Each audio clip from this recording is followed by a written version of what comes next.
राजकारणात महाराष्ट्रातील सांगली जिल्हा हा तसा कायम चर्चेत राहणारा जिल्हा आहे आणि तसा राजकीय वारसा सुद्धा सांगलीचा मोठा आहे। कारण 1977 ते 1985 च्या काळात 4 वेळा मुख्यमंत्री पद हे सांगली जिल्ह्याचे वसंतदादा पाटील यांच्याकडे होतं। एकूण सुमारे 4 वर्ष त्यांनी राज्याचे मुख्यमंत्रीपद सांभाळले आहे। अशा सांगलीतच एक क्षेत्रफळाने मोठा असलेला तालुका म्हणजे जत तालुका। हा तालुका सध्या खूप चर्चेत आहे, ते म्हणजे जतच्या येणाऱ्या विधानसभा उमेदवारावरून। कारण एक तालुका आणि इच्छुक अनेक आणि तेही एकाच पक्षातील, त्यात गोपीचंद पळकर यांचं नाव हे जत तालुक्यासोबत जोडले गेले, म्हणून सर्वांचे लक्ष जतच्या राजकीय घडामोडीकडे लागलेलं आहे। एकाच पक्षाचे 4 नेते आमदारकीचे फेटे बांधून तयार असल्याने नेमका तर राजकारणात काय होईल याच बाबतीत आपण सविस्तर बोलणार आहोत। नमस्कार, मी सागर आणि तुम्ही पाहताय तुमचा आवडता चॅनल सागर हिट्स, कारण आपण हिटच गोष्टी करत असतो। 2019च्या विधानसभा निवडणुकीवेळी मैदानात 2 पक्षाचे नेते रिंगणात होते। काँग्रेसकडून विक्रमसिंह सावंत व बीजेपीकडून विलासराव जगताप। ही निवडणूक अटीतटीची झाली, कारण या दोघात एक तिसरा उमेदवार होता, तो म्हणजे डॉक्टर रवींद्र आरळी। ते अपक्ष उमेदवार होते। ते डॉक्टर रवींद्र आरळी आता मूळ बीजेपीचीच, पण तिकीट न दिल्याने नाराज होऊन ते अपक्ष उभा राहिले होते आणि या सर्व प्रकरणाचा निकाल जो काही अपेक्षित होता तोच लागला। काँग्रेसचे विक्रमसिंह सावंत हे निवडून आले आणि सध्याचे विद्यमान आमदार हे तेच आहेत। पण निर्भीड वक्तव्य व रोखठोक बोलणारे विलासराव जगताप यांनी निवडणूक झाल्यानंतर त्याचा खुलासा भाषणामधून बोलूनही दाखवला आहे। माध्यमांच्या माहितीनुसार त्यांनी वरिष्ठ मंडळींनी साथ दिली नसल्याचं सुद्धा सांगितलं जातं। 2019ला तर तिहेरी लढत झाली, पण यावेळी तर याहूनही बिकट परिस्थिती असल्याचं आपल्याला पाहायला मिळते। बीजेपीच्या वरिष्ठांना यावर्षी असंच कोडं असणार आहे, कारण सध्याच्या राजकीय रणधुमाळीत बीजेपीमधून इच्छुक उमेदवारांची संख्या थोडी जास्तच आहे। काँग्रेसमध्ये तसं काही वातावरण सध्या तरी पाहायला मिळत नाही। स्टँडिंग आमदार विक्रम सावंत यांना काँग्रेसकडून तिकीट मिळणार हे कन्फर्म आहे, पण त्यांच्यात रसिके सुद्धा नाही। पण बीजेपीमध्ये सध्या 3 उमेदवार इच्छुक आहेत व ते तिघेही उमेदवार तयारीला सुद्धा लागलेले आपल्याला पाहायला मिळते। जत तालुका एक आणि बीजेपी कार्यालय अनेक अशी पाहायला मिळत आहेत। जत तालुक्यातील जाडरोबोलचे तम्मानगौडा रवी पाटील यांनी सुद्धा बीजेपीचे ऑफिस काढून सुरुवात केली आहे। नंतर गोपीचंद पळकर यांनी सुद्धा जतमध्ये संपर्क कार्यालयाचे उद्घाटन केलं व त्यापाठोपाठ प्रकाश जमदाडे यांनी सुद्धा बीजेपी कार्यालय जनसंपर्कासाठी सुरू केलं। आता 3 उमेदवार तर तयारीत आहेत, यात अंतर्गत विरोध सुद्धा आहे असं स्थानिक पत्रकार सांगतात। मिळालेल्या माहितीनुसार जतला स्थानिक उमेदवाराला तिकीट मिळावं, बाहेरचा उमेदवार बीजेपीने आम्हाला देऊ नये अशी मागणी देखील तम्मानगौडा रवी पाटील यांनी केलेली आहे। रवी पाटील यांचे व बीजेपीचे महाराष्ट्र अध्यक्ष चंद्रशेखर बावनकुळे यांच्याशी चांगले संबंध असल्याचे बोलले जाते।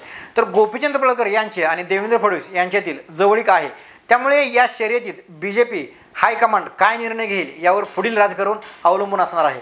पण हे इथेच संपत नाही, कारण प्रकाश जमदाडे यांच्या कार्यालयीन उद्घाटनवेळी विलासराव जगताप यांनी बोलताना म्हटले की तालुक्यात बीजेपीचे ऑफिस किती होणार आहेत माहीत नाही, ऑफिसला उद्घाटनाला बीजेपीचा वरिष्ठ नेता एकही येत नाही, यावर ते स्पष्टपणेच बोलले। पण स्थानिक पत्रकारांच्या माहितीनुसार विलासराव जगताप सुद्धा आमदारकीचा शेड्यूल ठोकणार आहेत। विलासराव जगताप हे सध्या कोणत्याच पक्षात नसले तरी त्यांची स्वतंत्र अशी एक वोट बँक आहे।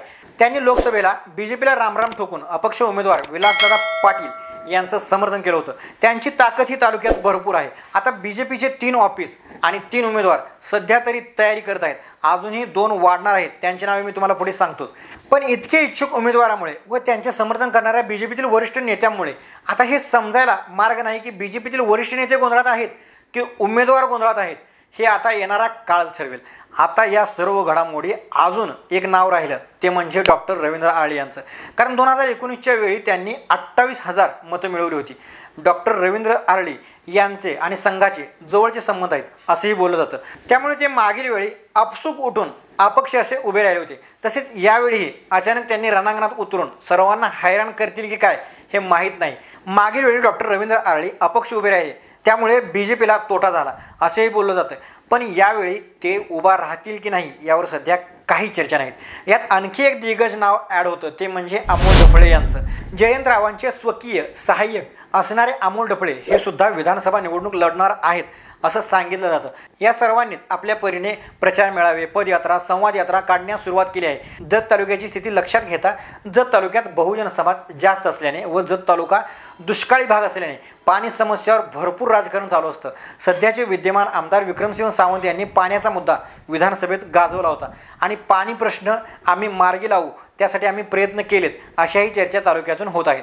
आता जत तालुक्यातून यावेळी लोकसभेला बीजेपीला जास्त लीड मिळाल्याने बीजेपी सुद्धा यावेळी जतकडे विशेष लक्ष देऊन आहे. बीजेपीचे स्थानिक नेते बाहेरून उमेदवार देण्याला म्हणजेच गोपीचंद पडळकर यांना विरोध करताना दिसत असूनही गोपीचंद पडळकर यांनी यावर काही भाष्य न करता जतमध्ये जय्यत तयारी सुरू केली आहे. तर या बीजेपीच्या रसिके स्पर्धेत अधिकृत उमेदवाराचा फेटा कोण बांधणार याकडे सर्वांचंच लक्ष लागलं आहे. कारण गोपीचंद पडळकरांचा जनसंपर्क जत तालुक्यात पूर्वीपासूनच आहे आणि त्यात जतमध्ये धनगर समाज जास्त असल्याने गोपीचंद पडळकरांची चाहता वर्ग सुद्धा तिथे अगदी भरपूर असल्याने त्यामुळे गोपीचंद पडळकर यांनी जय्यत तयारी सुरू केली आहे.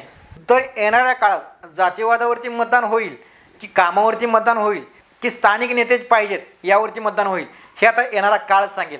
तर मित्रांनो, तुम्हाला याबद्दल काय वाटतं? तुमच्या प्रतिक्रिया आम्हाला कमेंट करून नक्की सांगा. तुम्ही जर जतचे असाल तर व्हिडिओ जास्तीत जास्त शेअर करा. अशाच राजकीय घडामोडी पाहण्यासाठी आमच्या सागर हिट्स या चॅनलला सबस्क्राईब करायला विसरू नका. तर परत भेटू असाच एक माहितीपूर्ण व्हिडिओ घेऊन. तोपर्यंत धन्यवाद. जय महाराष्ट्र.